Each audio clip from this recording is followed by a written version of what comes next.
Jadi saya meminta maaf kepada para siswa dan saya mengaku bersalah atas kelalaian saya.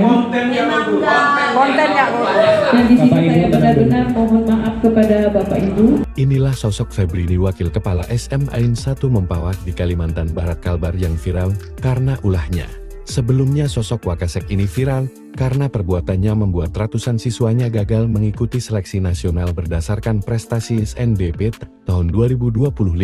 Hal itu terjadi diduga karena kelalaian Febrini saat mengisi pangkalan data sekolah dan siswa PDSS. Karena perbuatannya itulah, ratusan siswa SM Ain 1 Mempawah berdemo di sekolah hingga videonya viral di media sosial.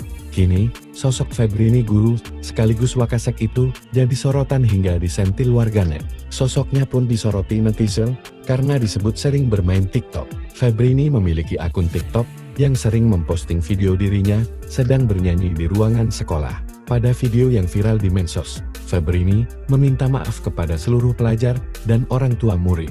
Ia terlihat berdiri di depan para siswa dan orang tua sambil berpegangan tangan dengan pengajar wanita lainnya. Pihak sekolah kemudian memberikan dua solusi untuk siswa yang tidak bisa ikut SNBP. Solusi yang pertama yakni membiayai bimbel selama 3 bulan secara gratis. Kemudian solusi kedua, pihaknya juga akan berangkat ke Jakarta untuk mendatangi admin pusat. Rupanya sosok Febrini pun jadi sorotan publik. Ia memiliki akun TIKTOKFEBRINIHUBY3. Pada akun TikToknya yang kini sudah hilang itu, Febrini tampak sedang bernyanyi di dalam ruangan yang mirip seperti di lingkungan sekolah. Namun kini akun TikToknya itu sudah hilang.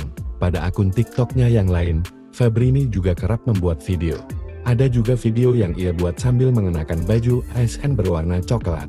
Kepala Dinas Pendidikan dan Kebudayaan Kalimantan Barat Kalbar, Rita Hastarita, menegaskan bahwa pihaknya telah mengeluarkan teguran tertulis kepada Kepset dan operator SM Ain 1 Mempawah.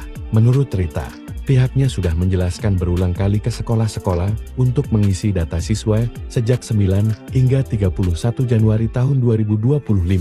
Namun SM Ain 1 Mempawah jadi satu-satunya sekolah yang tidak menyelesaikan pengisian data.